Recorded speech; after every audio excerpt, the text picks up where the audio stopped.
माँ बाप के कर्मों का फल बेटी को। गौतम बुद्ध की कहानी। गौतम बुद्ध की कहानियों में अक्सर कर्मों के फल और उसके परिणामों के बारे में बताया गया है। एक प्रसिद्ध कहानी है जिसमें एक बेटी को अपने माँ बाप के कर्मों का फल भोगना पड़ता है। एक गरीब परिवार में एक लड़की पैदा होती है। लड़की के माँ बाप बहुत ही बुरे कर्म करते हैं। वे हमेशा झूठ बोलते हैं, चोरी करते हैं और दूसरों के साथ बुरा व्यवहार करते हैं। उनकी बेटी बहुत ही सीधी सादी और अच्छी लड़की होती है। वह अपने माँ बाप को हमेशा अच्छे काम करने के लिए कहती है, लेकिन वे उसकी बात नहीं सुनते। एक दिन लड़की के माँ बाप एक बहुत बड़ा पाप करते हैं। वे एक आदमी को धोखा देते हैं और उससे बहुत सारे पैसे चुरा लेते हैं। इस पाप के कारण उन्हें बहुत बड़ी सजा मिलती है। उन्हें जेल में डाल दिया जाता है और उनकी सारी संपत्ति जब्त कर ली जाती है। लड़की अब अकेली रह जाती है। उसके पास खाने के लिए भी कुछ नहीं होता है। वह बहुत दुखी होती है और उसे समझ नहीं आता कि क्या करे। एक दिन वह गौतम बुद्ध के बारे में सुनती है। वह उनके पास जाती है और उनसे अपनी सारी कहानी कहती है। गौतम बुद्ध उसे बताते हैं कि उसके माँ बाप के बुरे कर्मों का फल उसे भोगना पड़ रहा है। उन्होंने कहा कि कर्मों का फल हमेशा मिलता है, चाहे वह अच्छे कर्म हो या बुरे कर्म। बुद्ध ने लड़की को यह भी बताया कि वह अपने अच्छे कर्मों से अपने माँ बाप के बुरे कर्मों के फल को कम कर सकती है। उन्होंने उसे अच्छे काम करने और दूसरों की मदद करने के लिए कहा। लड़की ने बुद्ध की बात मानी और वह हमेशा अच्छे काम करती रही। उसने गरीबों की मदद की और बीमारों की सेवा की। धीरे धीरे उसके माँ बाप के बुरे कर्मों का फल कम हो गया। उन्हें जेल से रिहा कर दिया गया और वे अपनी बेटी के साथ रहने लगे। यह कहानी हमें सिखाती है कि हमें हमेशा अच्छे कर्म करने चाहिए। बुरे कर्मों का फल हमेशा बुरा होता है और हमें उससे बचना चाहिए। यह भी याद रखना चाहिए कि हमारे कर्मों का फल हमारे बच्चों को भी भोगना पड़ सकता है। इसीलिए हमें हमेशा अपने बच्चों के सामने अच्छे उदाहरण पेश करने चाहिए। गौतम बुद्ध की कहानी। माता पिता के कर्मों का फल पुत्र को। एक समय की बात है, एक गांव में एक गरीब परिवार रहता था। परिवार में पति पत्नी और उनका एक पुत्र था। पति बहुत ही क्रूर और निर्दयी स्वभाव का था।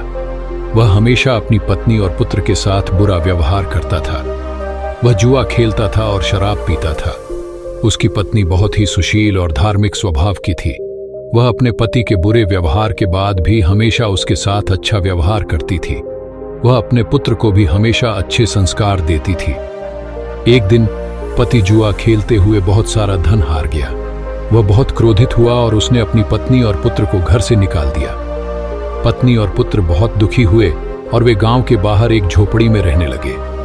पत्नी ने अपने पुत्र को गौतम बुद्ध के बारे में बताया। पुत्र गौतम बुद्ध के विचारों से बहुत प्रभावित हुआ।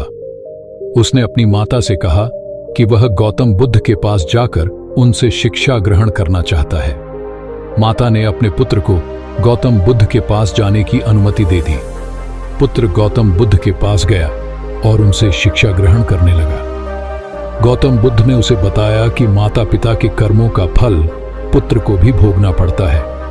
उन्होंने उसे बताया कि यदि माता पिता अच्छे कर्म करते हैं तो पुत्र को भी उसका अच्छा फल मिलता है, और यदि माता पिता बुरे कर्म करते हैं तो पुत्र को भी उसका बुरा फल मिलता है।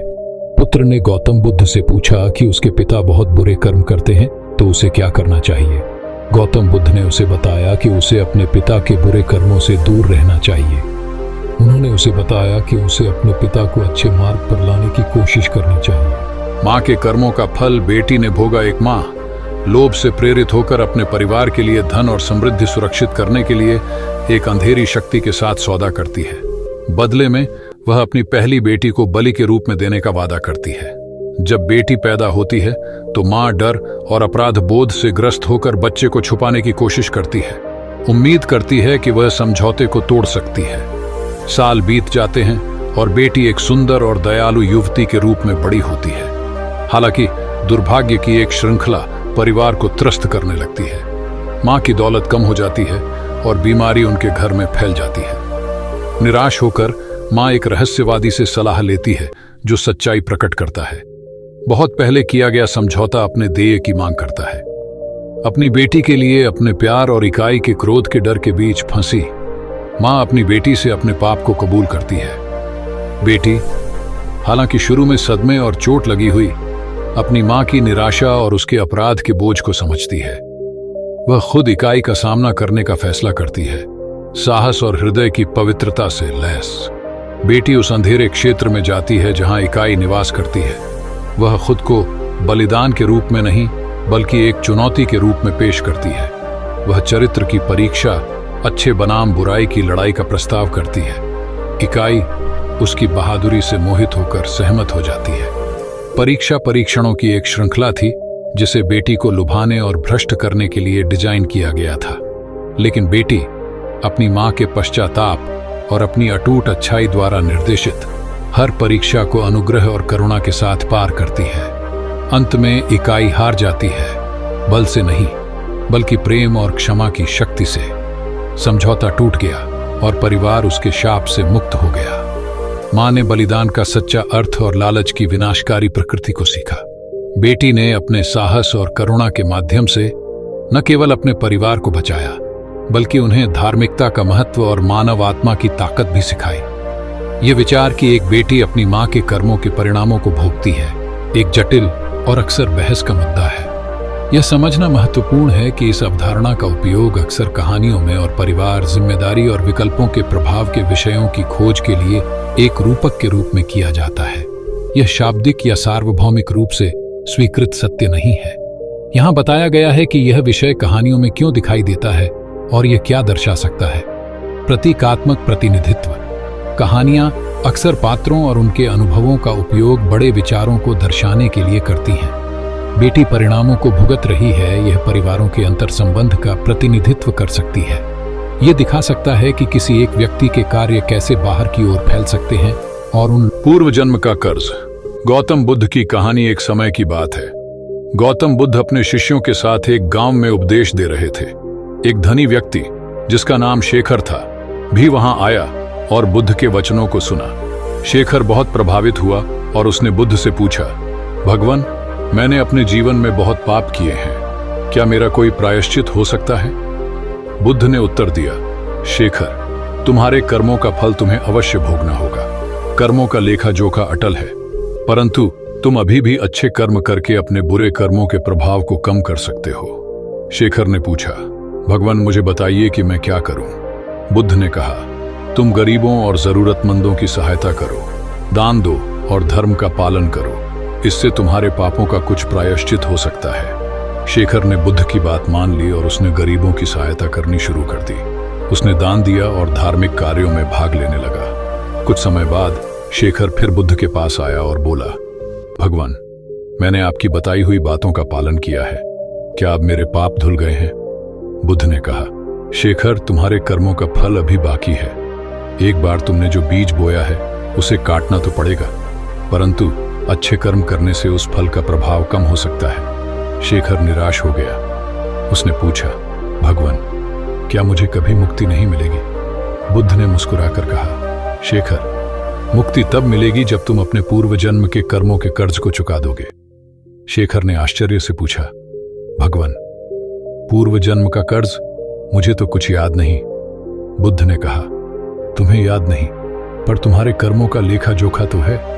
इस जन्म में तुम जो कुछ भी भोग रहे हो वह तुम्हारे पूर्व जन्म के कर्मों का ही फल है। इस पर शेखर विचार करने लगा। उसे समझ आया कि केवल दान पुण्य करने से उसके पाप नहीं धुल सकते। उसे अपने कर्मों के फल को स्वीकार करना होगा और अच्छे कर्म करते रहना होगा। उसने बुद्ध से कहा, भगवान, अब मैं समझ गया। मैं अपने कर्मों के फल को भोगने के लिए तैयार हूं और साथ ही अच्छे कर्म करता रहूंगा।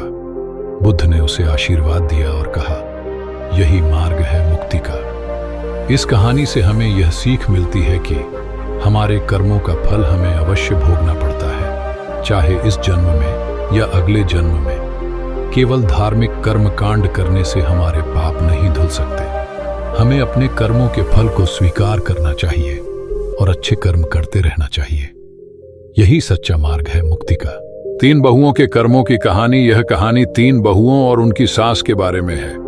एक घर में सास, 3 बहुएं और उनके बच्चे रहते थे। सास बहुत धार्मिक और कर्मों में विश्वास करने वाली महिला थी। वह हमेशा अपनी बहुओं को अच्छे कर्म करने और भगवान में विश्वास रखने की सलाह देती थी। पहली बहू बहुत ही स्वार्थी और लालची थी। वह हमेशा अपने बारे में ही सोचती थी और दूसरों की परवाह नहीं करती थी।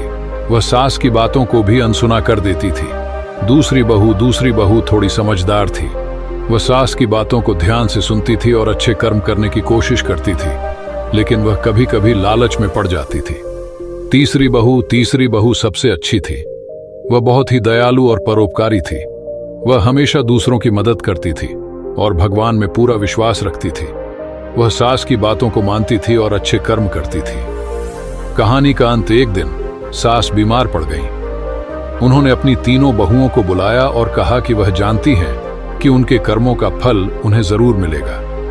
पहली बहू ने सास की बीमारी को गंभीरता से नहीं लिया और उनकी देखभाल नहीं की। दूसरी बहू ने थोड़ी देखभाल की, लेकिन वह पूरी तरह से समर्पित नहीं थी। तीसरी बहू ने सास की पूरी देखभाल की और उनकी सेवा में लगी रही। कुछ दिनों बाद सास की मृत्यु हो गई। पहली बहू को अपने बुरे कर्मों का फल मिला। वह अकेली और दुखी रह गई। दूसरी बहू को भी अपने लालच का फल मिला। उसे कुछ समय के लिए पछतावा हुआ, लेकिन फिर वह अपनी पुरानी आदतों में लौट गई। तीसरी बहू को अपने अच्छे कर्मों का फल मिला। वह हमेशा खुश और संतुष्ट रही। कहानी का संदेश, यह कहानी हमें सिखाती है कि हमें हमेशा अच्छे कर्म करने चाहिए और भगवान में विश्वास रखना चाहिए। हमारे कर्मों का फल हमें जरूर मिलता है, चाहे वह अच्छा हो या बुरा। गौतम बुद्ध ने कहा है कि इंसान को अपने अच्छे और बुरे दोनों कर्मों का फल भोगना पड़ता है। उनके अनुसार कर्म एक बीज की तरह होता है, जिसे बोने पर उसका फल अवश्य मिलता है। अच्छे कर्म करने से सुख और समृद्धि मिलती है, जबकि बुरे कर्म करने से दुख और पीड़ा का सामना करना पड़ता है। गौतम बुद्ध की कई कहानियों में कर्मों के फल के बारे में बताया गया है। एक कहानी में एक राजा एक गरीब आदमी को बिना किसी कारण के बंदी बना लेता है।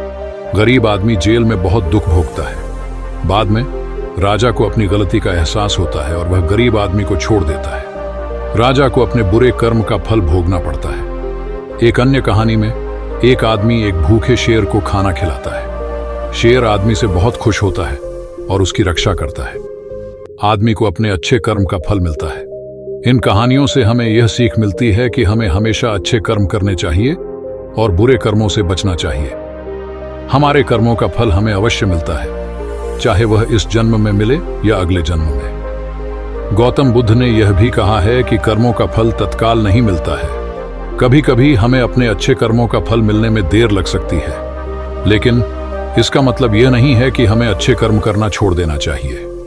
हमें हमेशा अच्छे कर्म करते रहना चाहिए और अपने कर्मों के फल का इंतजार करना चाहिए।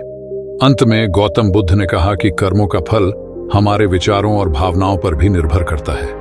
यदि हम अच्छे विचार रखते हैं और अच्छी भावनाएं रखते हैं, तो हमारे कर्मों का फल भी अच्छा होगा। एक समय की बात है, बुद्ध अपने कुछ शिष्यों के साथ एक गांव से गुजर रहे थे। गांव के लोग बुद्ध का बहुत आदर करते थे। जब बुद्ध गांव में पहुंचे तो गांव के प्रधान ने उनका स्वागत किया।